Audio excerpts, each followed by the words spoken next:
Welcome again students on this digital platform of Evergreen Higher Education। तो previous lecture में हम लोगों ने देखा सेट क्या होता है, रिलेशन क्या होता है, सारी बातें डिटेल से हम लोगों ने कर ली है। अब इस लेक्चर में जो हमें देखना है वो फंक्शन देखना है। फंक्शन के वेरियस एस्पेक्ट्स को हमें जो हमें यूज़ होंगे हमारे इस कोर्स ग्रुप थियरी के दौरान, सारी बातों को हम लोग इस लेक्चर में डिस्कस करेंगे और बहुत ही बेसिक से बेसिकली इंटरमीडिएट के ही फंक्शन से ही वहाँ से ही स्टार्ट करेंगे और आपको हायर तक लेके आया जाएगा। So this is our lecture number 2। Lecture 2 होगा ये हमारा, और इस लेक्चर में हमें डिस्कस करना है फंक्शन क्या है। फंक्शन आप लोगों को पता ही होगा, बस हमें रिकॉल ही करवाना है। सिर्फ हम लोग यहाँ पर फंक्शंस को रिकॉल करेंगे और उसके वेरियस एस्पेक्ट को भी देखेंगे। तो पहले समझते हैं फंक्शन क्या होता है।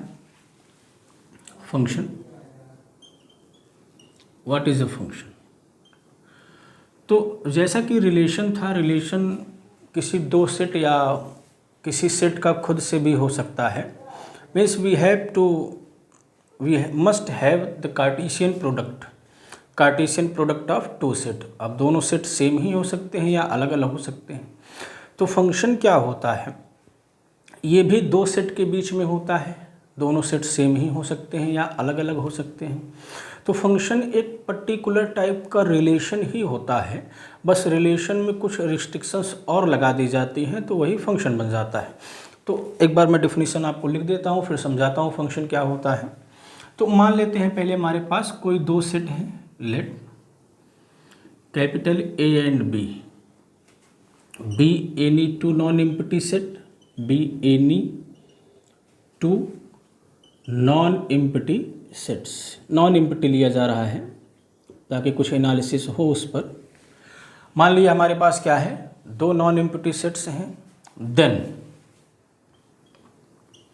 देन अ रूल, कोई भी रूल, उस रूल को अगर हम नाम दें, F नाम दे देते हैं। देन अ रूल F, कुछ भी नाम आप दे सकते हैं, FGH एनीथिंग।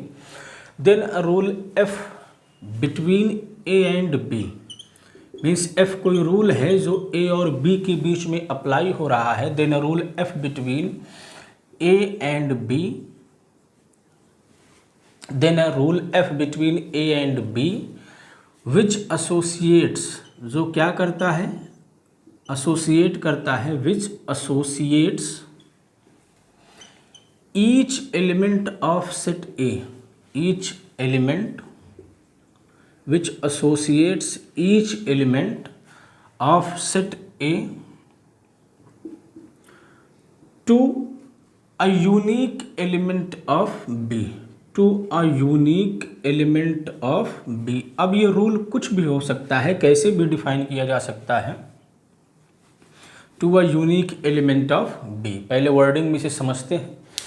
कोई दो सेट हमारे पास A और B है, तो उनके बीच में अगर कोई रूल हम लगा दें, A और B के बीच में कोई हम रूल ऐसा लगा दें कि ये जो रूल हो ये A के हर एक एलिमेंट को इधर B के यूनिक एलिमेंट से कनेक्ट करे। अब यूनिकनेस का मतलब क्या हुआ कि ऐसा ना हो कि इधर का एक एलिमेंट इधर के दो एलिमेंट से एसोसिएट हो, ऐसा ना हो।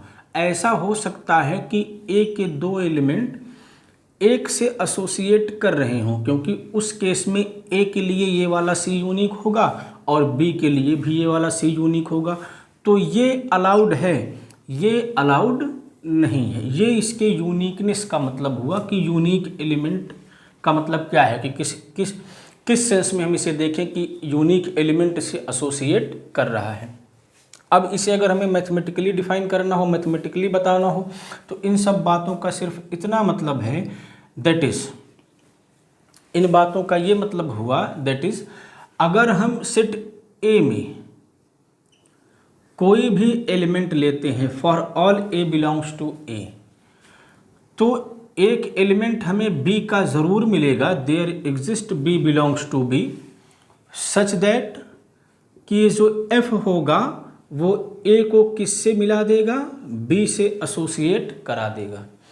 ये बात क्या हो गई, ये पहली लाइन हमारी हो गई कि ए के हर एक एलिमेंट को बी के किसी ना किसी एलिमेंट से एसोसिएट करा रहा है, लेकिन अभी इसमें यूनिकनेस इंक्लूडेड नहीं है। तो यूनिकनेस को हम कैसे इंक्लूड करेंगे, एंड अगर एफ ए बराबर बी है मीन्स ए हमारा बी से एसोसिएटेड है और ए हमारा सी से भी एसोसिएटेड है। मान लेते हैं यूनिकनेस को दिखाने के लिए कि ए हमारा बी से भी एसोसिएट हो रहा है और ए हमारा सी से भी एसोसिएट हो रहा है, तो ऐसे केस में ये मैप तभी होगा अगर ये इम्प्लाई कर दे बी बराबर सी। क्या इम्प्लाई कर दे, बी बराबर सी मीन्स ये अलग अलग नहीं होंगे, दोनों सेम ही हो जाएंगे, तभी यूनिक एलिमेंट की बात हो पाएगी। तो ये मैप है। सिंपली क्या कहता है ये कि अगर दो सेट हैं हमारे पास ए और बी, इनके बीच में कोई मैप क्या होगा, एक कोई रूल होगा जो ए के हर एक एलिमेंट के लिए यहाँ पर कोई ना कोई एलिमेंट देगा और ऐसा देगा कि इधर का दो एलिमेंट एक पर नहीं जाएगा। इधर का दो एलिमेंट एक पर जा सकता है बट इधर का एक एलिमेंट दो जगह पर नहीं जाएगा। एक व्यक्ति एक साथ दो जगह नहीं हो सकता है, दो एक जगह हो सकते हैं। तो आप इस तरह से इसे समझ सकते हैं। तो ये फंक्शन की डिफिनीशन हो गई। अब हम लोग देखेंगे फंक्शंस के टाइप्स क्या हैं, फंक्शन कितने प्रकार के होते हैं। टाइप्स ऑफ फंक्शन हम लोग अब देखेंगे। तो सिंपली फंक्शन कुछ होता नहीं है, बस रूल होता है। ये आपको ध्यान रखना है कि जो सेट है इधर वाला उसके हर एक एलिमेंट को किसी न किसी एलिमेंट से एसोसिएट कराए और यूनिकली एसोसिएट कराए। तो जो फंक्शन होता है उसका जो नोटेशन होता है कि अगर f जो मैप है वो a और b के बीच में मैप है तो उसे हम कैसे दिखाते हैं, f from a to b। और कैसे पढ़ा जाता है, f is a map from a to b। ये ऐसा नोटेशन हम लोग अडॉप्ट करेंगे और थ्रू आउट द स्टडी हम इसी को लेके चलेंगे। ठीक, अब इसमें अगर f हमारा a से b में मैप है तो जो ये वाला सेट होता है इसे हम डोमेन कहते हैं, फंक्शन का डोमेन कहते हैं। और इस सेट को क्या कहते हैं, को डोमेन कहते। सेट बी इज कॉल्ड को डोमेन। बात ठीक। अब आइए टाइप्स ऑफ फंक्शन की बात करते हैं। तो इसमें जो सबसे पहला आता है वो one one map, types of function. First type का क्या होगा, आपने ये सारी बातें इंटरमीडिएट में ही पढ़ चुकी हैं, फर्स्ट ईयर में भी सेकंड ईयर में भी आपको रिकॉल करवाया जाता है, तो यहाँ भी एक बार और हो जा रहा है। तो पहला है इसका इंजेक्टिव और वन वन मैप। इसे इंजेक्टिव या इसी को वन वन मैप भी कहा जाता है। वन वन मैप या फंक्शन दोनों एक ही बात है। अब बात को समझिए, वन वन का मतलब क्या हुआ। अभी हमने देखा कि अगर f कोई मैप है दो सेट a और b के बीच में, ऐसे समझते हैं इसको। मान लीजिए ये दो सेट a और b है और f क्या है, इनके बीच में मैप है। तो हमें ये पता है कि ये केस हो सकता है कि कई सारे एलिमेंट एक ही जगह पर जा रहे हों। ठीक, ये केस हो सकता है, बस ये केस नहीं होता है। तो अब हम मैप लेके चल रहे हैं तो जाहिर सी बात है इसको अब हम इग्नोर करेंगे कि ये अब हो ही नहीं सकता। हमें अब इसको देखना है। तो मैप है तो ये पॉसिबिलिटी है कि किसी दो या दो से ज़्यादा एलिमेंट एक ही जगह पर मैप हो रहे हों। तो अगर यही केस ना हो, ये केस ना हो मीन्स इमेज की ओवरलैपिंग ना हो, हर एक एलिमेंट की अपनी अलग इमेज हो, each element has distinct image, हर एक एलिमेंट की जो इमेज हो वो डिस्टिंक्ट हो, अलग अलग हो, तो ऐसे मैप को क्या कहा जाता है, इंजेक्टिव मैप कहा जाता है। मीन्स ये जो पिक्चर है ये ऐसे ना बन के कैसे बने, कुछ ऐसे बने, ऐसे बने। हर एक एलिमेंट का मैप है तो हर एक एलिमेंट इधर से एसोसिएट किसी न किसी एलिमेंट से होंगे, वो सब अलग अलग एलिमेंट से एसोसिएट हों, सब हर एक एलिमेंट की इमेज डिस्टिंक्ट हो, ऐसा फिगर हमें दिखे तो ऐसा मैप क्या कहलाएगा, 1-1 मैप कहलाएगा। अब इसको जो हमने पिक्चर से समझा इसी को मैथमेटिकली लिखना है, तो ध्यान दीजिएगा आप लोग कैसे लिखा जा रहा है डेफिनेशन। बस जो बताया उसी को मैथमेटिकल एक्सप्रेशन दे देना है।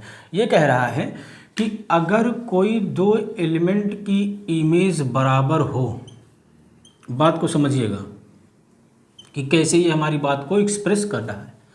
मान लिया हमने कि दो एलिमेंट की इमेज बराबर है, ऐसा है, तो 1-1 होने के लिए क्या होना पड़ेगा, एलिमेंट्स को भी बराबर होना पड़ेगा।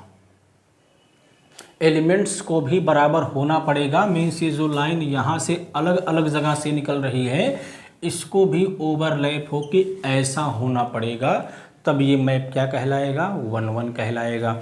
या इसी बात को हम दूसरे तरीके से एक्सप्रेस कर सकते हैं। कैसे कर सकते हैं कि अगर कोई दो एलिमेंट बराबर नहीं हैं, डोमेन के अगर कोई दो एलिमेंट्स इक्वल नहीं हैं, अगर ये A है ये B है, ये क्या इम्प्लाई कर दे कि इनकी इमेज भी इक्वल नहीं होगी, मीन्स वो भी अलग अलग जगह पर जाएंगे, तो क्या बन जाएगा, वो भी इंजेक्टिव मैप का डेफिनेशन बन जाएगा। अगर आपको ये फिगर समझ में आएगा तो डेफिनेशन आप तुरंत कभी नहीं भूलेंगे, अपने आप बना लेंगे। तो ये केस है 1-1 का। अब देखिए जो मैप 1-1 नहीं होता है उसे मेन इवन कहा जाता है। तो दूसरा टाइप हम यहाँ पर ले सकते हैं मेन इवन फंक्शन का। जो 1-1 नहीं होगा उसे क्या कह देंगे, मेन इवन फंक्शन। तो उसे आप नोट करके लिख सकते हैं, a function which is not 1-1, which is not 1-1, जो 1-1 नहीं है उसे क्या कहेंगे, is called main even function. उसे हम मेन इवन फंक्शन कहेंगे। तो मेन इवन फंक्शन की डिफिनीशन जो है वो 1-1 पर डिपेंड करती है। 1-1 नहीं होगा तो उसको अपने आप क्या कह देंगे, हम मेन इवन फंक्शन कह देंगे। अब सवाल ये उठता है कि अगर कोई दो फाइनाइट सेट हैं हमारे पास में, उसमें नंबर ऑफ एलिमेंट्स फाइनाइट हैं, तो दोनों के बीच में कितना मैप मिलेगा ओवरऑल, कितने 1-1 मैप मिलेंगे, कितने मेन इवन मैप मिलेंगे, इसको भी थोड़ा सा देख लेते हैं। तो अगले टाइप की तरफ हम लोग बढ़ेंगे।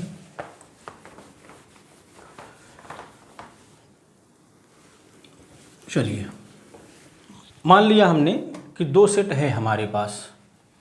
पहले हम निकालेंगे टोटल नंबर ऑफ मैप्स। पहले क्या निकालेंगे, टोटल नंबर ऑफ मैप्स कितने हो सकते हैं, टोटल नंबर ऑफ मैप्स। तो मान लीजिए कि मैप की जो बात हो रही है वो सेट A और B के बीच में बात हो रही है, और जो सेट A है इसमें जो नंबर ऑफ एलिमेंट है वो मान लेते हैं स्मॉल n है, और जो B में नंबर ऑफ एलिमेंट है वो स्मॉल m है। तो एक सेट हो गया हमारे पास n एलिमेंट के साथ और दूसरा सेट हो गया हमारे पास m एलिमेंट के साथ। तो सवाल ये है कि इनके बीच में टोटल कितने मैप्स डिफाइन किए जा सकते हैं। जैसे हम दो सेट के बीच में टोटल नंबर ऑफ रिलेशन बता सकते हैं, ऐसे ही हम दो सेट के बीच में टोटल नंबर ऑफ फंक्शंस भी बताने में सक्षम होंगे। चलिए पिक्चर से समझते हैं इसे। मान लीजिए सेट हमारा A है और ये सेट हमारा B है, ठीक। इसमें n एलिमेंट हमने मान रखा है, तो मान लेते हैं वो एलिमेंट्स जो हैं वो A1, A2, A3 ऐसे हैं और An तक जाएंगे। और इसमें मान लेते हैं जो एलिमेंट्स हैं वो B1, B2 dot dot dot Bm तक जाएंगे। तो उसमें n एलिमेंट हो गया, इसमें m एलिमेंट हो गया। अब हम देखते हैं हम कितने प्रकार से इनके बीच में मैप को डिफाइन कर सकते हैं। तो मैप की डिफिनीशन किस पर डिपेंड करती है कि एलिमेंट्स कहाँ जा रहे हैं, और हर एक एलिमेंट को हमें यहाँ पर यूनिकली मैप करना होता है। तो देखिए हमें क्या निकालना होगा कि इन एलिमेंट्स के पास कितनी चॉइसेस हैं, इन्हें कहाँ कहाँ पर हम भेज सकते हैं। जहाँ जहाँ पर भेज पाएंगे उसी के अकॉर्डिंग हमारी नए नए फंक्शंस मिलते जाएंगे। तो आप बताइए A के लिए कितनी चॉइस है, number of choice for A1 को हम कहाँ कहाँ भेज सकते हैं अगर हमें मैप डिफाइन करना है। तो क्लियरली सारे रास्ते खुले हुए हैं। A1 को हम B1 पे भी भेज सकते हैं, B2 पे भी भेज सकते हैं, BM पे भी भेज सकते हैं। A1 को हम इनमें से किसी भी एलिमेंट पर भेज सकते हैं, मैप कर सकते हैं, कोई भी समस्या नहीं होगी। तो चॉइस फॉर A1 क्या हो गया, स्मॉल m हो गया। इनमें से कहीं पर भी भेजा जा सकता है, सिर्फ मैप की बात हो रही है, कोई इस पर रिस्ट्रिक्शन नहीं है कि ये 1 1 होना चाहिए या मेनी 1 होना चाहिए। अब ऐसे ही अगर हम बात करें number of choices for A2 को हम कहाँ कहाँ भेज सकते हैं, तो उसको भी हर जगह भेज सकते हैं, क्योंकि मैप की इमेजेस की ओवरलैपिंग तो अलाउड है, क्योंकि सिर्फ हमें मैप डिफाइन करना है, चाहे अलग अलग भेजें या एक पर ही भेजें कोई फ़र्क नहीं पड़ेगा। तो इसके पास भी m चॉइसेस होंगी। ऐसे ही डोमेन के हर एक एलिमेंट के पास कितनी चॉइस होगी, number of choice for AM, ये भी क्या होगा, m ही होगा। AN ये भी क्या होगा, m ही होगा। तो टोटल नंबर ऑफ चॉइस क्या हो गया, टोटल नंबर ऑफ चॉइस ही क्या होगा, टोटल नंबर ऑफ मैप होगा। Total number of choices equals to total number of map between A and B। Total number of map between A and B क्या हो जाएगा, इन सब का प्रोडक्ट हो जाएगा बिटवीन A एंड B, इन सब का क्या हो जाएगा, प्रोडक्ट हो जाएगा। मीन्स m इंटू m होता चला जाएगा। कितनी बार होगा, n बार होगा, n टाइम्स होगा, क्योंकि इधर एलिमेंट्स कितने हैं, n एलिमेंट्स हैं। तो ये क्या आ जाएगा, this will be equal to m to the power. तो अगर डोमेन में n एलिमेंट है, को डोमेन में m एलिमेंट है, तो इनके बीच में टोटल नंबर ऑफ मैप्स कितने हो जाएंगे, नंबर ऑफ एलिमेंट इन को domain to the power number of element in domain, m to the power n। ठीक, ये बात रही टोटल नंबर ऑफ मैप्स की। अब हम लोग देखेंगे कि कितने 1 1 मैप मिल सकते हैं। टोटल नंबर ऑफ 1 1 मैप, और जैसे ही 1 1 निकाल लेंगे तो मेनी 1 अपने आप आ जाएगा। No, total number of 1 1 maps,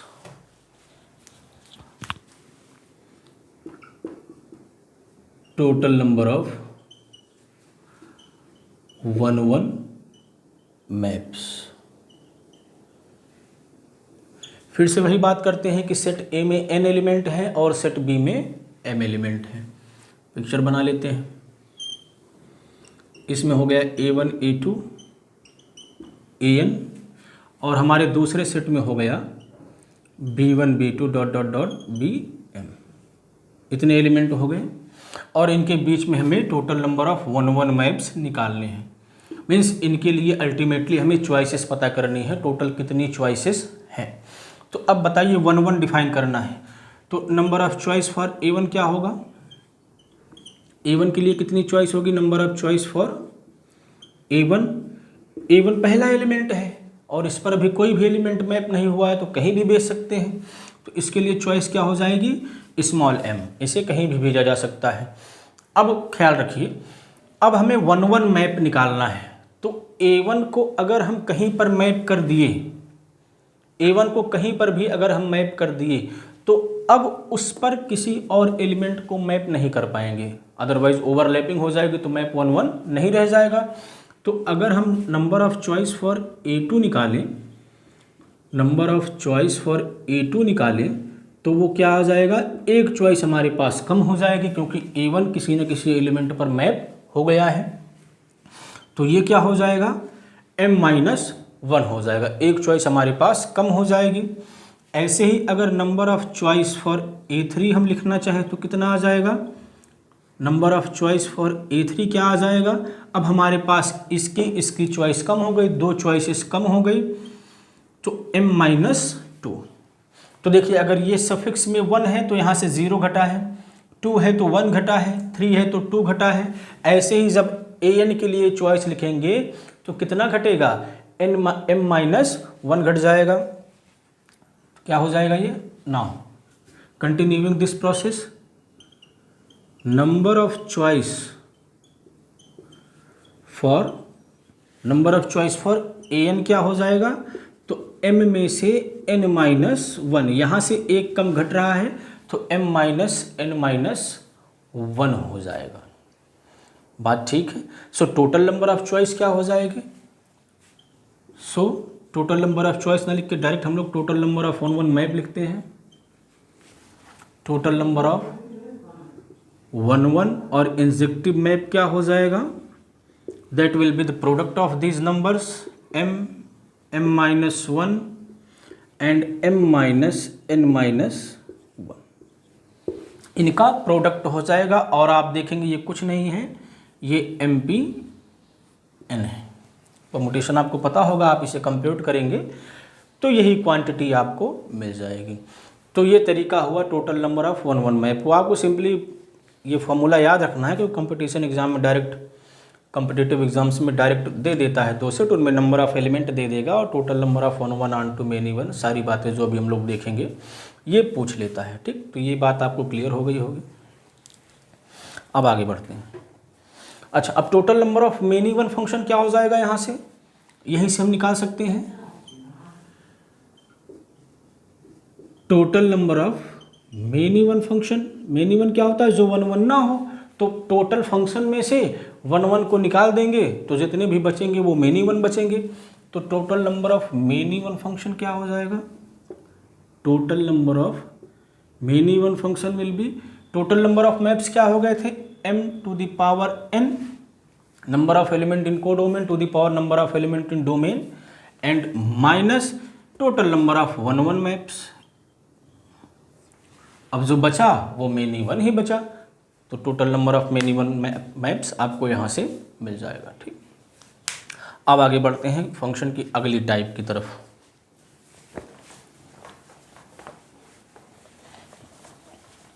और जो अगला टाइप होगा वो हमारा क्या होगा, तो ऑनटू या सर्जेक्टिव मैप। फंक्शन का सेकेंड टाइप जो होगा वो क्या होगा, surjective.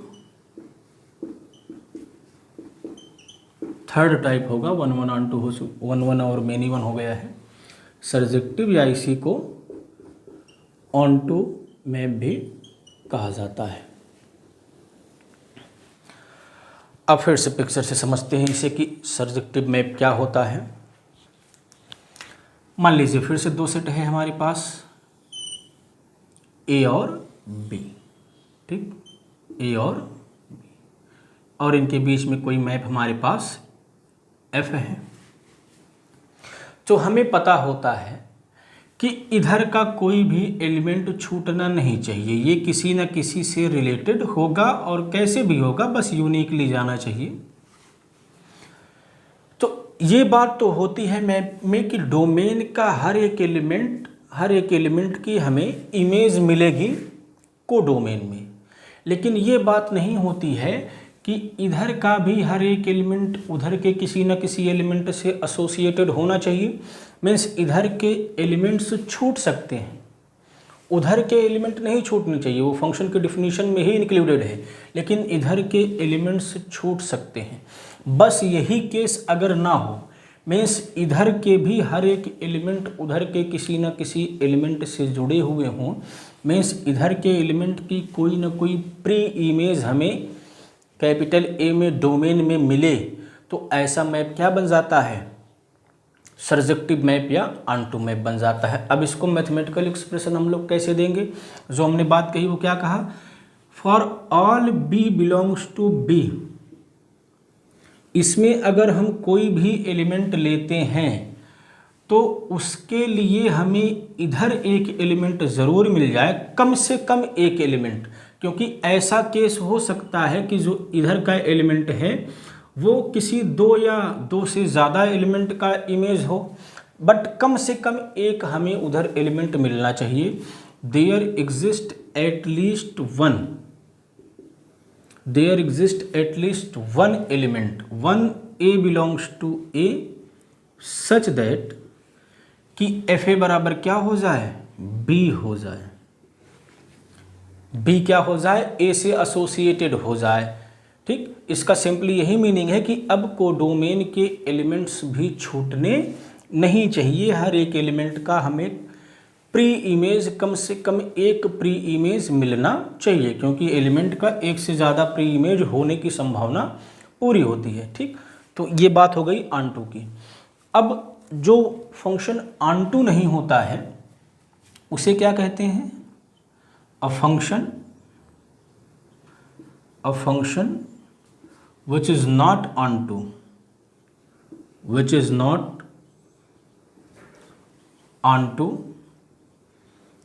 is called into function, into map या into function। ठीक, 1 नहीं होगा तो मेनी 1 और onto नहीं होगा तो into। अब इसमें जो total number of onto maps है, थोड़ा सा इसका प्रूफ लेंदी है, उसका हमने अलग से वीडियो बना रखा है। आप गूगल केमिस्ट्री चैनल पे जाके वहाँ सर्च करके total number of onto function का पूरा फार्मूला डिराइव है, 25-30 मिनट का है वो वीडियो, आप वहाँ से देख सकते हैं। यूट्यूब पे पड़ा हुआ है तो उसको रिपीट करने की यहाँ ज़रूरत नहीं है क्योंकि टाइम ख़राब होगा। तो ये जो होता है, अगर हम निकालें total number of onto map, ये जो होता है, अगर हमारे पास इसमें n एलिमेंट है, इसमें m एलिमेंट है, तो टोटल नंबर ऑफ मैप्स क्या हो जाता है? m⁴n, इसी में से माइनस हो जाता है mc1 m-1⁴n plus mc2 m-2⁴n minus plus, ऐसे ही अल्टरनेट ये चलता रहता है। ठीक, तो ये फार्मूला है, आपको इसको याद रखना है कम्पिटिटिव पॉइंट ऑफ व्यू से। अभी इसमें आपको नहीं काम बहुत आने वाला है ये। तो ये है इसका डेरिवेशन, यूट्यूब पर पड़ा हुआ है, गूगल केमिस्ट्री चैनल पे हमने करा रखा है, थोड़ा सा लेंदी है इसीलिए इसको यहाँ पर प्रूफ को स्किप कर दिया। अब अगर ये total number of onto map है तो total number of into map क्या आ जाएगा? Total number of into map क्या आ जाएगा? टोटल नंबर ऑफ मैप में से इसको माइनस करेंगे तो टोटल नंबर ऑफ मैप यही होता है, और इसको माइनस करेंगे तो ये पहला टर्म कट जाएगा और बाकी ये प्लस ये माइनस अल्टरनेट हो जाएगा। मीन्स क्या आ जाएगा? mc1 m-1⁴n, फिर ये माइनस हो जाएगा mc2 m-2⁴n, और ऐसे ही चलता रहेगा। ठीक, तो ये हो गया सर्जेक्टिव मैप, और कितने सर्जेक्टिव मैप मिलेंगे, और इनटू मैप और कितनी इनटू मैप मिलेंगे। ठीक, अब आगे बढ़ते हैं। अगला जो टाइप है हमारा वो है bijective map.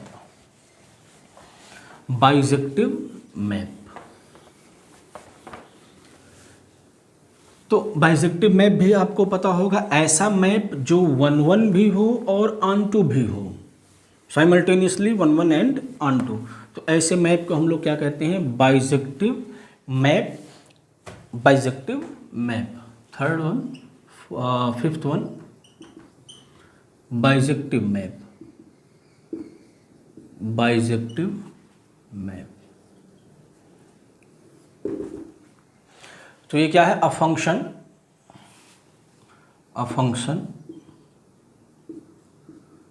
which is both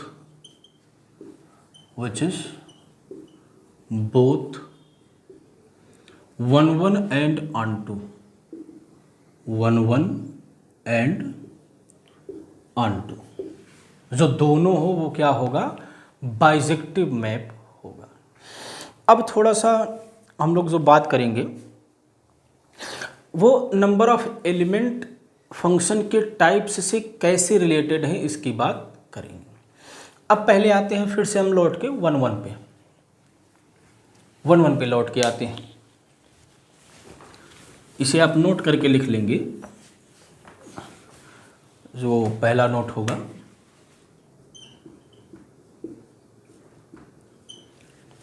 अगर दो सेट के बीच में 1-1 मैप है, मीन्स ऐसा मैप है, 1-1 है मैप, तो अगर इसमें मान ले n एलिमेंट है, इसमें मान ले m एलिमेंट है, तो अगर ये इनके बीच में 1-1 मैप हमें मिल रहा है तो ये बात गारंटीड होगी कि जो n होगा वो less than or equals to m होगा। बात को समझिएगा, अगर इसमें 2 और इसमें 3 एलिमेंट हैं तब हम 1-1 मैप डिफाइन कर सकते हैं, हमारे पास चॉइसेस होंगी। बट अगर इधर हम नंबर ऑफ एलिमेंट बढ़ा दें और इधर कम कर दें तो आप किसी भी हाल में 1-1 मैप डिफाइन नहीं कर पाएंगे, क्योंकि इधर नंबर ऑफ एलिमेंट ज़्यादा हो गया और हर एक एलिमेंट का इमेज मिलना ही मिलना है, तो कहीं ना कहीं उसको ओवरलैप करना पड़ेगा, इमेज को ओवरलैप करना पड़ेगा। तो जो पहला मैप है, पहला जो नोट है, if F is a map, F is a 1-1 map, या इसको हम दूसरे तरीके से लिख सकते हैं, दूसरे तरीके से लिख सकते हैं। कैसे? कि मान लेते हैं कि ए में जो नंबर ऑफ एलिमेंट है वो n है, ये नंबर ऑफ एलिमेंट डिनोट किया गया है, बाद में हम लोग डिफाइन करेंगे, कार्डिनलिटी होती है, इसे कार्डिनलिटी नाम दिया जाता है, और number of element in B क्या है, m है। तो अगर क्या हो जाए, n m से बड़ा हो जाए, ये वाला केस हो जाए, n m से ज़्यादा हो जाए, तो क्या होगा, then there exist no 1-1 map, then there exist no 1-1 map from A to B, from A to B, A से B में कोई भी 1-1 मैप हमें नहीं मिलेगा। और ऐसा ही हम ऑन टू के लिए भी कर सकते हैं। ऑन टू के लिए इसका रिवर्स हो जाएगा। क्या कहता है, अगर n m से छोटा हो जाए then there exist no onto map, तो क्या होगा, कोई भी ऑन टू मैप हमें नहीं मिलेगा। बात ठीक है? जस्ट 1-1 का रिवर्स, आप 1-1 समझ जाते हैं तो ऑन टू भी समझ जाएंगे। तो 1-1 क्या है, अगर पहले सेट में नंबर ऑफ एलिमेंट ज़्यादा हो गया तो कोई भी 1-1 मैप नहीं डिफाइन होगा। और दूसरा क्या है कि अगर को डोमेन में नंबर ऑफ एलिमेंट ज़्यादा हो गया तो हम ऑन टू मैप डिफाइन नहीं कर पाएंगे। इसे कैसे समझ लेते हैं, मान लीजिए ये है सेकेंडरी मार्क को देख रहे हैं हम लोग, मान लीजिए इसमें 2 एलिमेंट है, इसमें 3 एलिमेंट है, कंडीशन सेटिस्फाइड है, तो क्या हम ऑन टू मैप डिफाइन कर सकते हैं। ऑन टू मैप क्या है, हर एक एलिमेंट का प्री इमेज होना चाहिए, तो इधर के हर एक एलिमेंट को हमें कहीं न कहीं जोड़ना है। तो आप जब जोड़ेंगे तो कम से कम एक एलिमेंट ऐसा मिल जाएगा जो 2 जगह पर जा रहा होगा और वो मैप की डिफिनीशन को ही वायलेट कर देगा, मीन्स वो मैप ही नहीं रह जाएगा। तो इसीलिए हमें कोई भी ऑन टू मैप नहीं मिलेगा। जो फार्मूलेज हैं, जो फार्मूला हम लोगों ने बनाया है वो इन केसेस को निकाल कर बनाया गया है, मीन्स ये मान कर बनाया गया है कि 1-1 मैप मिल रहा है, और जो दूसरा फार्मूला बना है ये मानकर बनाया गया है कि ऑन टू मैप मिल रहा है। इन दोनों में से कोई भी केस नहीं है। अगर इन दोनों में से कोई भी केस होगा तो नंबर ऑफ 1-1 या ऑन टू मैप क्या हो जाएगा, 0 हो जाएगा, तो उसे हम छोड़ सकते हैं। तो नंबर ऑफ 1-1 मैप अगर 0 हो जाएगा तो जितने भी मैप मिलेंगे सारे मेन इवन हो जाएंगे, और अगर ये कोई भी ऑन टू मैप नहीं मिलेगा तो जितने भी मैप होंगे सारे क्या हो जाएंगे, इन टू मैप्स हो जाएंगे। बात सही है। चलिए अब कुछ देखिए, इसमें प्रूविंग वगैरह तो हमें नहीं देना है उस चीज़ का, थोड़ा सा कम्पिटिटिव पॉइंट ऑफ व्यू से आपको 1-2 रिमार्क मैं और लिखाऊंगा डेरिवेटिव का यूज़ करके। कभी कभी क्या होता है कि जो सेट्स होते हैं दोनों साइड में, उनमें नंबर ऑफ एलिमेंट्स काउंट नहीं किए जा सकते हैं, means infinite number of elements होते हैं। तो उस केस में पूछा जाता है कि 1-1 है कि नहीं है, ऑन टू है कि नहीं है। तो उस केस में हम किस चीज़ का यूज़ करेंगे, इस बात को देखते हैं। नोट ये भी होगा, ये क्या कहता है, आपने इंटरमीडिएट में पढ़ा भी होगा इंक्रीजिंग और डिक्रीजिंग फंक्शन के बारे में। मान लीजिए फंक्शन हमारा x से y में है, ठीक, और ये फंक्शन कंटिन्यूअस है। आई होप कंटिन्यूअस आप जानते होंगे क्या होता है, फंक्शन को हम कंटिन्यूअस मान के चल रहे हैं। तो फंक्शन इंक्रीजिंग कब होता है, जब क्या हो, उसका डेरिवेटिव उसके डोमेन के हर एक पॉइंट पर पॉजिटिव हो। तो अगर डोमेन के हर एक पॉइंट पर किसी कंटिन्यूअस फंक्शन का डेरिवेटिव पॉजिटिव होता है तो उससे ये बात निकल के आती है कि जो फंक्शन है वो इंक्रीजिंग फंक्शन है। अब बताइए, अगर फंक्शन इंक्रीजिंग है मीन्स लगातार बढ़ रहा है, तो 2 पॉइंट पर वो एक वैल्यू ले नहीं पाएगा, क्योंकि पॉइंट्स बदलेंगे तो फंक्शन की वैल्यू भी बढ़ती जाएगी। तो इसका मतलब क्या है, अगर फंक्शन इंक्रीजिंग है तो वो 1-1 होगा, अलग अलग पॉइंट्स पर अलग अलग वैल्यूज़ लेगा। And same for decreasing function, अगर फंक्शन डिक्रीजिंग है मीन्स उसका डेरिवेटिव लेस देन 0 है तो वो भी अलग अलग पॉइंट्स पर वैल्यूज़ को लगातार घटाते हुए अलग अलग वैल्यूज़ लेगा, तो उस केस में भी क्या हो जाएगा, फंक्शन 1 1 हो जाएगा। तो उसी बात को लिखना है कि इफ़ मान लेते हैं y बराबर एफ एक्स हमारे पास कोई फंक्शन है, इफ़ y बराबर एफ एक्स बी या function then such that dy by d x क्या हो, अगर ये पॉजिटिव है तब भी 1 1 हो जाएगा और अगर नेगेटिव है तब भी क्या हो जाएगा, 1 1 हो जाएगा। देन एफ एक्स इज 1 1, दोनों ही केस में फंक्शन क्या हो जाएगा, 1 1 हो जाएगा। बात ठीक है। चलिए इस बात को आप दिमाग में रखिएगा, कोई बहुत खास बात नहीं है। अब एक और फंक्शन आपने नाम सुना होगा, इवन फंक्शन, ऑड फंक्शन। क्या होता है इसकी भी डिफिनीशन हम लोग लिख लेते हैं क्योंकि बाद में यूज़ होगा ही होगा। इवन फंक्शन क्या होता है, even and odd function, even and odd function. तो मान लेते हैं कोई मैप f है तो उसे हम तब इवन कहेंगे, अ मैप y बराबर f x is said to be even, is said to be even function, is said to be even function if fx equals to f of minus x। Function में x की जगह पर minus x replace करने से कोई फर्क अगर ना पड़े तो ऐसा मैप क्या होता है, इवन फंक्शन होता है। तो आप देख सकते हैं कि ये क्या कह रहा है कि x और माइनस एक्स की इमेज सेम होगी क्योंकि दोनों की वैल्यू बराबर है। तो इससे क्या आइडिया लग रहा है कि अगर कोई इवन फंक्शन है तो ये बात क्लियर हो जाएगी कि वो मेन इवन फंक्शन होगा। क्लियरली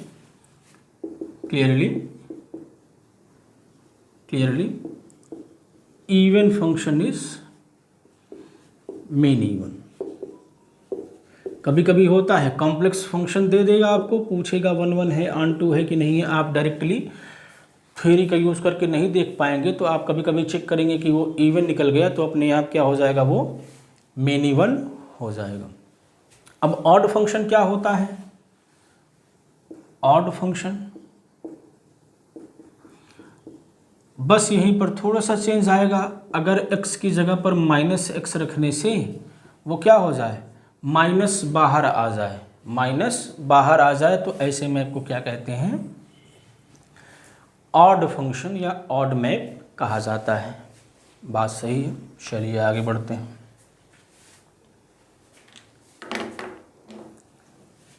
मीन्स माइनस रखने पे क्या हो, माइनस बाहर आ जाए, आप ऐसे भी लिख सकते हैं, कोई समस्या नहीं है।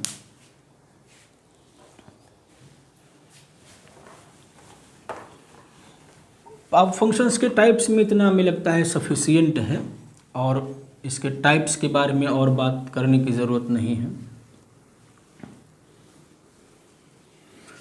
अच्छा, एक और रिमार्क, अगर मैप दो सेट्स के बीच में 1 1 मैप है, बात ऐसे हम लोगों ने की थी, इसमें n एलिमेंट है, इसमें m एलिमेंट है, तो इनके बीच में अगर 1 1 मैप एग्जिस्ट करता है तो जो n होता है वो इस कंडीशन को सेटिस्फाई करेगा, और अगर इनके बीच में ऑनटू मैप मिलता है तो ये इस कंडीशन को सेटिस्फाई करेगा। बात सही है। लेकिन बाइजेक्टिव मैप, बाइजेक्टिव 1 1 भी होता है, ऑनटू भी होता है, तो ये भी होल्ड होगा, ये भी होल्ड होगा, और दोनों कंबाइंड होकर क्या दे देंगे, n बराबर m। मीन्स अगर किसी दो सेट के बीच में बाइजेक्टिव मैप है तो ये बात क्लियर है कि दोनों सेट में नंबर ऑफ एलिमेंट्स बराबर होंगे, बट इसका कन्वर्स ट्रू नहीं है। मीन्स अगर नंबर ऑफ एलिमेंट्स बराबर दिए हों तो ज़रूरी नहीं है कि उनके बीच में बाइजेक्टिव मैप, कोई भी दिया गया मैप बाइजेक्टिव है, ऐसा नहीं है। बाइजेक्टिव मैप दिया है तो ये बात क्लियर है कि उनमें नंबर ऑफ एलिमेंट्स क्या होंगे, बराबर होंगे।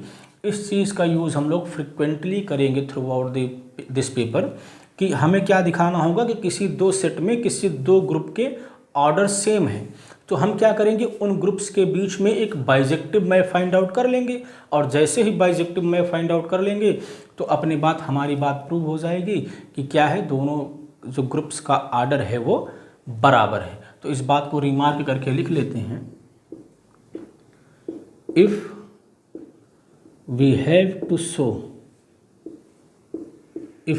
Show that number of element in any two given sets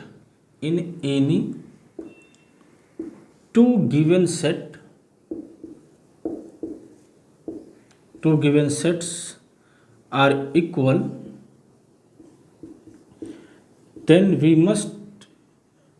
should find a bisective map between them, उनके बीच में हमें क्या करना होगा, एक बाइजेक्टिव मैप कंस्ट्रक्ट करना होगा। बात सही। और ये भी बात सही है कि अगर किसी दो सेट में नंबर ऑफ एलिमेंट्स बराबर हैं तो कोई दिया गया मैप बाइजेक्टिव ज़रूरी नहीं है हो, बट अगर हमें बनाना हो एक बाइजेक्टिव मैप तो हम हमेशा ही बना पाएंगे। तो दोनों बात सही है कि अगर बाइजेक्टिव है तो एलिमेंट्स बराबर होंगे, और अगर एलिमेंट्स बराबर हैं तब हम उनके बीच में एक मैप कंस्ट्रक्ट कर सकते हैं जो कि क्या हो जाएगा, बाइजेक्टिव हो जाएगा।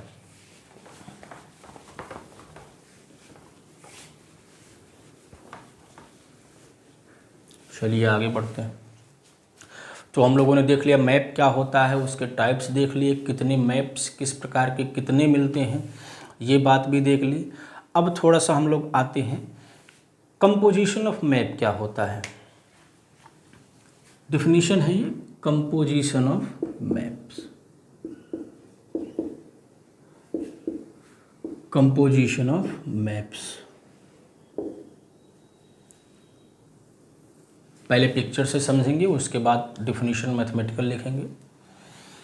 मान लीजिए कि हमारे पास तीन सेट्स हैं, we have three sets A B and सी।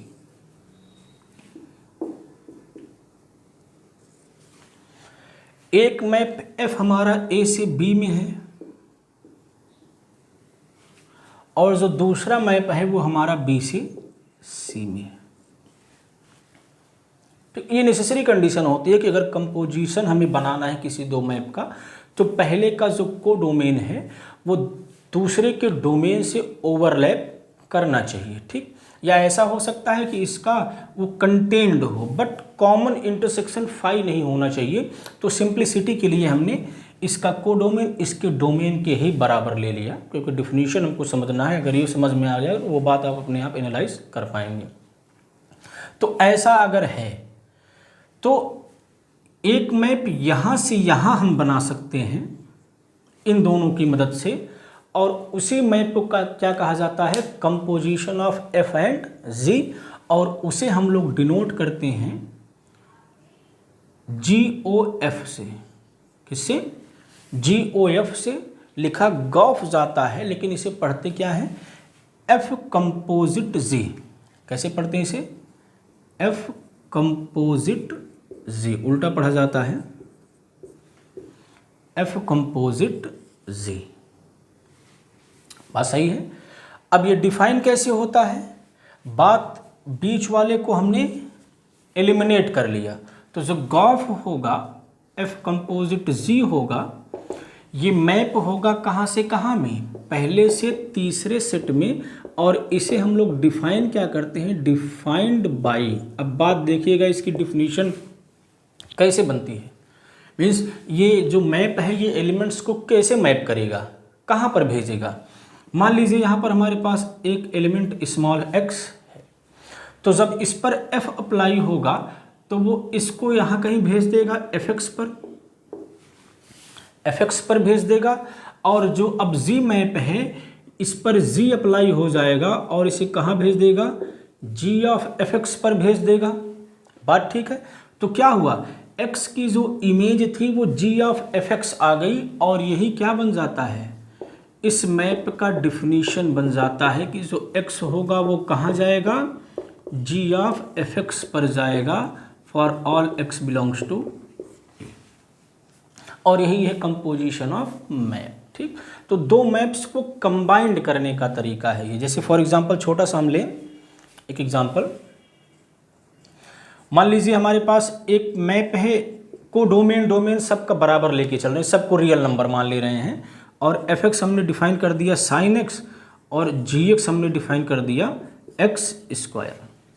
अब मान लेते हैं कि हमें f कंपोजिट z कंप्यूट करना है। क्या निकालना है, f कंपोजिट z। तो ये क्या हो जाएगा by definition, g of fx हो जाएगा। ठीक, तो means g of sin x हो जाएगा। अब g में जहाँ पर x है हमें sin x रखना है, तो ये sin x का होल स्क्वायर हो जाएगा। ठीक, ये हमने f कंपोजिट z कंप्यूट कर लिया। अब अगर हम z कंपोजिट f निकालना चाहें तो ये क्या हो जाएगा, f ऑफ gx हो जाएगा, मीन्स ये f ऑफ x स्क्वायर हो जाएगा। अब f में जहाँ पर x है वहाँ हमें x स्क्वायर रखना है, तो ये sin x स्क्वायर हो जाएगा।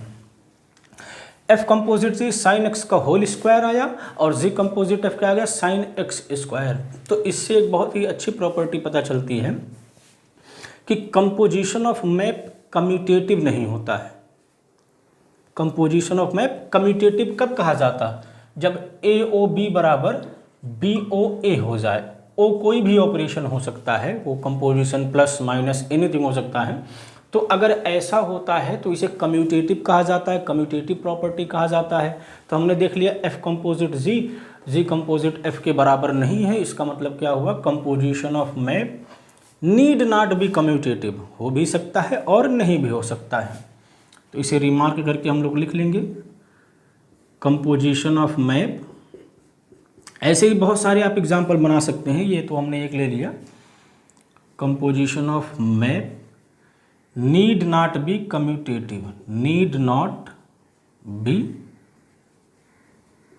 कम्यूटेटिव, ज़रूरी नहीं है कि ये कम्यूटेटिव हो। तो इतना सफिशियंट है, आप कंपोजिशन का बस डेफिनेशन जानते रहिए और उससे कुछ प्रॉपर्टी। हाँ, एसोसिएटिव हो जाता है, कंपोजिशन ऑफ मैप एसोसिएटिव हो जाता है।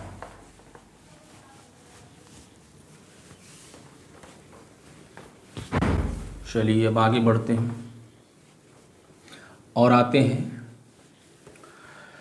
किसी फंक्शन के इनवर्स से हमें क्या मतलब होता है। पहले बात को हम लोग समझेंगे, पहले तो हम लोग एलिमेंट का इनवर्स समझेंगे, उसके बाद पूरे फंक्शन का इनवर्स की बात करेंगे। मान लीजिए, हाँ हेडिंग डाल लेते हैं, inverse of an element. Inverse of an element, ये मैप के रिगार्डिंग बात हो रही है, ग्रुप्स के रिगार्डिंग बात नहीं हो रही है, उसकी बात अलग से हम लोग करें। ठीक, तो मान लीजिए हमारे पास एक मैप है, कहाँ से कहाँ में, दो सेट ए और बी के बीच में है। अब अगर यहाँ पर कोई एलिमेंट ए है तो एफ क्या करेगा, इसे मान लीजिए बी पर मैप कर रहा है। एफ क्या कर रहा है, ए को बी पर भेज रहा है। तो इस बी, इसे हम कैसे लिखते हैं, एफ ऑफ ए बराबर बी। और बी को क्या कहते हैं, B is called image of A. B को क्या कहा जाता है, इमेज ऑफ ए। और ए को क्या कहा जाता है, A is called inverse image of B. A is called inverse image of B, inverse image of B. और इसे कैसे लिखते हैं, denoted by F inverse B equals to A. इस पावर, ये पावर -1 नहीं है कि इसे आप 1/f मत लिखिएगा, ये सिर्फ एक नोटेशन है कि ये इन्वर्स इमेज को डिनोट कर रहा है। तो अगर एक इन्वर्स इमेज है या एक प्री इमेज भी कहा जाता है तो उसे हम इस तरीके से लिखते हैं। अब थोड़ा सा और आगे हम लोग बढ़ते हैं। अब सवाल ये उठता है कि अगर कोई मैप है सेट ए से बी में तो क्या हर एक एलिमेंट का इमेज तो मिलेगा, क्योंकि वो फंक्शन के डिफिनीशन में इंक्लूडेड है। सवाल ये उठता है कि क्या हर एक एलिमेंट का प्री इमेज मिलेगा। तो इसके लिए क्या होना पड़ेगा, फंक्शन को अनटू होना पड़ेगा। प्री इमेज का मतलब क्या है कि इधर का हर एक एलिमेंट किसी ना किसी से रिलेटेड हो, और जिससे रिलेटेड होगा वही तो इस एलिमेंट का इन्वर्स हो जाएगा। तो हर एक एलिमेंट का इन्वर्स मिले, इसके लिए फंक्शन को क्या होना पड़ेगा, ऑनटू होना पड़ेगा। ठीक, ऑनटू की कंडीशन क्या हो जाएगी कि इधर हम कोई भी एलिमेंट लेते हैं, कोई भी एलिमेंट, वो यहाँ से किसी न किसी एलिमेंट से रिलेटेड होगा। हो सकता है वो एक से ज़्यादा एलिमेंट से रिलेटेड हो, मीन्स ऐसा केस बन सकता है, ऐसा केस बन सकता है। कई एलिमेंट का वो हो सकता है कि प्री इमेज मिल जाए, इस एलिमेंट का कई प्री इमेज मिल जाए। तो ज़रूरी नहीं है कि अगर हर एक एलिमेंट का इन्वर्स हमें मिल रहा है तो वो यूनिक मिल रहा हो। एक एलिमेंट के कई इन्वर्स मिल सकते हैं। अब यहाँ से हम लोग एक डिफिनीशन बनाने जा रहे हैं इन्वर्टिबल मैप का। ऐसा मैप जो इन्वर्टिबल हो। इन्वर्टिबल का मतलब क्या है ये अभी हम लोग देखेंगे। तो अभी जैसे हमने बात की कि ज़रूरी नहीं है कि कोडोमेन के हर एक एलिमेंट का हमें इन्वर्स इमेज मिले। कब मिलेगा, जब मैप ऑनटू होगा। लेकिन तब भी ज़रूरी नहीं है कि अगर हर एक एलिमेंट का इन्वर्स इमेज मिल रहा है तो वो यूनिक मिल रहा हो। एक से ज़्यादा इन्वर्स एक ही एलिमेंट का मिल सकता है। तो इन्हीं दो कंडीशन को अगर हम कंबाइंड कर दें, मीन्स अगर एफ ए से बी में एक ऐसा मैप है कि हर एक एलिमेंट का यूनिक प्री इमेज मिले। पहली बात क्या हुई, हर एक एलिमेंट का इन्वर्स मिले, हर एक एलिमेंट का इन्वर्स मिले और वो भी यूनिक इन्वर्स मिले, तो ऐसे मैप को इन्वर्टिबल मैप कहा जाता है। तो अब हम लोग डिफिनीशन लिख लेते हैं। पहले हम लोगों ने डिफिनीशन को समझा कि डिफिनीशन ऐसा क्यों बनाया गया। अब हम लोग लिखेंगे इन्वर्टिबल मैप का definition. Invertible map, invertible map. तो पहले हम मैप ले लेते हैं। Let F from A to B be any function. A से बी में क्या है, कोई भी फंक्शन है हमारे पास। Then F is said to be invertible, then f is said to be, then f is said to be invertible। f को हम क्या कहेंगे, इन्वर्टिबल कहेंगे यदि if each element of b, each element of b have unique pre-image, have unique pre-image or inverse, have unique inverse, या इसी को हम प्री इमेज भी कहते हैं। डिफिनीशन आपको क्लियर हो गई होगी।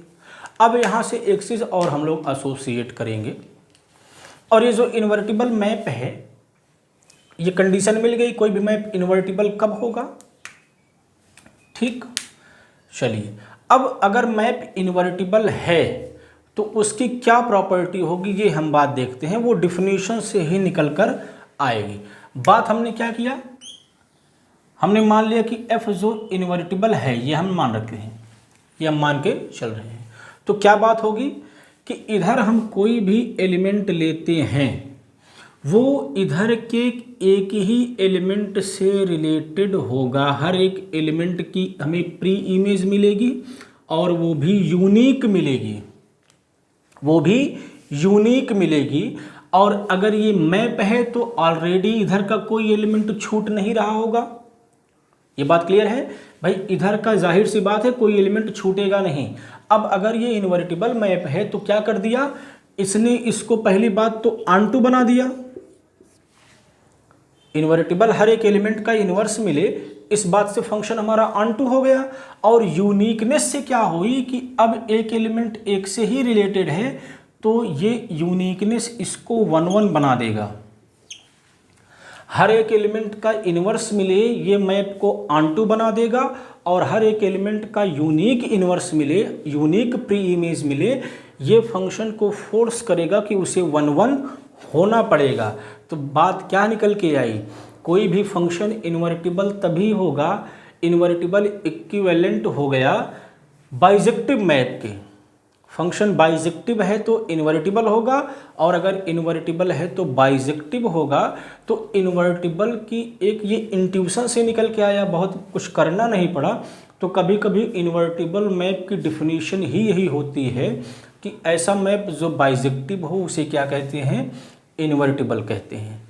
और अगर f हमारा इन्वर्टिबल है तो f के इन्वर्स को हम इस तरह से दिखाते हैं, और वो कहाँ से कहाँ मैप हो जाता है, b से a में हो जाता है, रिवर्स हो जाता है। मीन्स f इन्वर्स कहाँ से कहाँ होगा, इधर से इधर होगा। f a से b में अगर इन्वर्टिबल मैप है तो जो f का इन्वर्स होगा वो b से a में हो जाएगा। और डिफाइन कैसे होता है, f इन्वर्स अगर किसी b पर लगेगा, इफ एंड f इन्वर्स अगर b पे लग रहा है और ये स्मॉल a आ रहा है, तो ये बात तभी सही होगी जब a का इमेज क्या रहा हो, b रहा हो। ये इन्वर्स मैप की डिफिनीशन हो गई बात, ठीक। तो ये कंप्लीट बात रही रिगार्डिंग इन्वर्टिबल फंक्शन। तो इन्वर्टिबल आप इन चीज़ों को अगर याद रहता है तो ठीक है, नहीं तो आप इन्वर्टिबल का मतलब बाइजेक्टिव मैप ही समझेंगे। ऐसा मैप जो 1 1 भी हो, ऑनटू भी हो, उसका इन्वर्स हमें हमेशा मिलेगा। अब एक छोटा सा थ्योरम है, उसे कर लेते हैं हम लोग, इसके बाद समय बचता है तो आगे बढ़ेंगे। अब बात यह है कि अगर मान लेते हैं हमारे पास कोई 2 बाइजेक्टिव मैप हैं। अब बाइजेक्टिव और इन्वर्टिबल में आप कोई भी डिफरेंस नहीं समझेंगे, क्योंकि बाइजेक्टिव है तो इन्वर्टिबल है और इन्वर्टिबल है तो बाइजेक्टिव है। तो अब मान लेते हैं कि हमारे पास कोई 2 बाइजेक्टिव मैप है, और सवाल ये उठता है कि क्या उनका कंपोजिशन अगर हम बनाएं, मीन्स हम 2 बाइजेक्टिव मैप को कंपोज करके एक नया फंक्शन जो बनाएं, तो वो भी बाइजेक्टिव होगा कि नहीं होगा। और ये ट्रू होता है, मीन्स थ्योरम है composition of 2 bijective map is also bijective. Composition of 2 bijective map, composition of 2 bijective map is bijective, is also bijective, वो भी बाइजेक्टिव होगा। मीन्स इसको दूसरे शब्दों में अगर हम लोग कहें तो कंपोजिशन ऑफ इन्वर्टिबल मैप भी इन्वर्टिबल होता है, ठीक। उसको आप समझिएगा, प्रूफ कर लेते हैं इसका। कोई 2 इन्वर्टिबल मैप हम लोग ले लेते हैं, लेट, और कंपोजिशन बनाना है तो ऐसा लेना होगा कि पहले का कोडोमेन दूसरे के डोमेन से ओवरलैप कर रहा होगा। तो लेट f फ्रॉम से x to y and g from y to z be any 2 invertible map, be any 2 invertible map, कोई भी हमारे पास 2 इन्वर्टिबल मैप है, बात ठीक। अब हमें दिखाना है कि इनका जो कंपोजिशन बनेगा, कंपोजिट मैप बनेगा, वो भी बाइजेक्टिव होगा। नाउ कंसीडर कंपोजिशन मैप कहाँ से कहाँ होगा, f composite g from x to z, और डिफाइंड कैसे होगा, defined by f composite g of x क्या हो जाएगा, g ऑफ fx हो जाएगा, for all x belongs to x। अब इसी मैप को हमें क्या दिखाना है कि ये बाइजेक्टिव, ये मैप भी बाइजेक्टिव होगा। मीन्स इसे हमें 1 1 दिखाना पड़ेगा और ऑन टू दिखाना पड़ेगा। चलिए दिखाते हैं।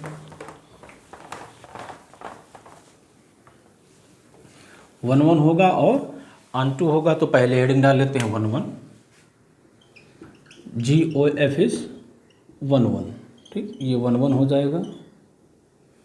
1 1 डिफिनीशन याद करिए कि अगर इमेजेस बराबर हैं, ये इम्प्लाई कर दे कि एलिमेंट्स भी बराबर हैं, तो मैप क्या हो जाता है, 1 1 हो जाता है। तो हम मान के चलेंगे किसी दो एलिमेंट का इमेज बराबर है और दिखाएंगे कि वो एलिमेंट्स भी बराबर हो जाएंगे। तो suppose GOF of A equals to GOF of B। मान लेते हैं इस मैप के थ्रू एलिमेंट A और B का जो इमेज है वो बराबर है। अब अगर हम दिखा पाएँ कि A बराबर B, तो मैप क्या हो जाएगा, 1 1 हो जाएगा। चलिए, अब अगर ये है तो कंपोजिशन का डिफिनीशन लगा दीजिए। G ऑफ FA बराबर हो जाएगा G ऑफ FB के। बात सही है। अब देखिए G क्या है, G हमारा बाइजेक्टिव है, तो G 1 1 भी होगा। अब G क्या कर रहा है, दो एलिमेंट्स को, इसको एक एलिमेंट, इसको दूसरा, G के थ्रू दो एलिमेंट की इमेज बराबर है और G 1 1 है। तो क्या इम्प्लाई कर देगा कि एलिमेंट भी बराबर है, एलिमेंट भी बराबर है। ऐसा क्यों हुआ, सिंस G इज 1 1, G क्या है, 1 1 है। बात ठीक। अब फिर से F भी क्या है, F भी 1 1 है और A और B की इमेज F के थ्रू बराबर है। तो क्या हो जाएगा, A बराबर B हो जाएगा। ये क्यों हुआ, सिंस F इज 1 1, दोनों के 1 1 का यूज हो गया। ठीक, तो हमने क्या दिखा दिया, A बराबर B। तो जो कंपोजिट मैप था वो क्या हो गया, 1 1 हो गया। अब आके क्या दिखाना है कि F composite G is onto, F composite G is onto. Onto के लिए क्या दिखाना होता है, कोडोमेन के हर एक एलिमेंट किसी न किसी डोमेन के किसी न किसी एलिमेंट से एसोसिएटेड है। मीन्स कोडोमेन के हर एक एलिमेंट के लिए हमें एक प्री इमेज डोमेन में मिलेगा। तो इसका जो कंपोजिट मैप था हमारा वो X से Z में था। तो अब तो कोडोमेन क्या बन गया, Z बन गया। तो कोडोमेन में कोई एलिमेंट ले लेते हैं, let Z belongs to Z। बात को समझिएगा, F कहाँ से कहाँ है, X से Y में है, और G कहाँ से कहाँ है, Y से Z में है। अब कंपोजिट कहाँ से कहाँ है, यहाँ से यहाँ है, X से Z में। अब ये इस मैप को हमें ऑन टू दिखाना है, तो यहाँ पर हमें एक एलिमेंट लेना है और इसके लिए एक एलिमेंट यहाँ पर निकालना है कि वो क्या हो जाए, इसका इमेज हो जाए। ठीक, तो हमने यहाँ पर ले लिया। अब देखिए इस मैप का यूज़ करते हैं, G का ये कोडोमेन है, मैप G का कोडोमेन है और G हमारा ऑन टू है, बाइजेक्टिव है तो 1 1 भी है, ऑन टू भी है।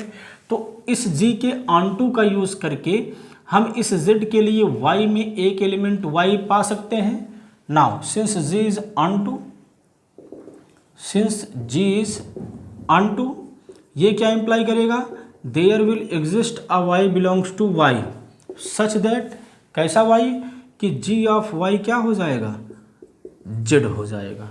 G ऑफ Y क्या हो जाएगा, Z हो जाएगा। फिर से यहीं से आगे बढ़िए। अब ये क्या है, F का कोडोमेन है, F का कोडोमेन है तो F भी हमारा ऑन टू है। तो उसके ऑन टू का यूज़ करके एक एलिमेंट हम X यहाँ पर पा सकते हैं कि Fx बराबर क्या हो जाएगा, Y हो जाएगा। सो अगेन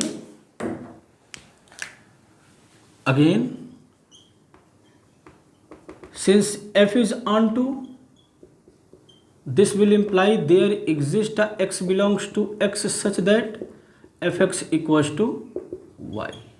ठीक, Fx equals to Y।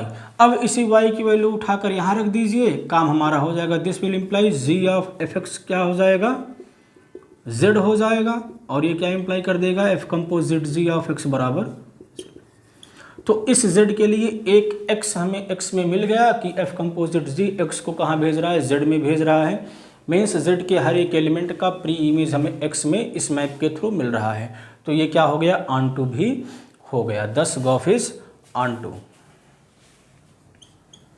10 F composite G is onto. तो दोनों अगर मैप्स बाइजेक्टिव हैं तो उनका कंपोजिशन भी बाइजेक्टिव बनेगा, ये बात क्लियर हो गई। इन सब बातों का यूज़ जब हम लोग सिमेट्रिक ग्रुप पढ़ेंगे तो वहाँ हो जाएगा। ये जितनी भी चीज़ें बताई गई, जितनी भी चीज़ें रिकॉल कराई गई हैं आपको, इनमें से कुछ भी आपको एक्स्ट्रा नहीं बताया गया है जिसका यूज़ हम लोग इस पेपर में नहीं करेंगे। तो आप किसी भी चीज़ को इग्नोर मत करिएगा कि आसान चीज़ें बताई जा रही हैं, आसान ही है, आसान में ही समस्या होती है। तो आप सारी चीज़ों को अच्छे से, इन बातों को बेसिक कंठस्थ करें। बाकी बेसिक लेक्चर्स अब लगभग ख़त्म हैं। अब जो शुरू होगा वो ग्रुप से ही स्टार्ट होगा। तो अब बेसिक्स आप इसको 2 बार 3 बार 4 बार देख ले बढ़िया से, इसमें से कुछ भी आपसे छूटना नहीं चाहिए। ठीक है, मिलते हैं नेक्स्ट लेक्चर में।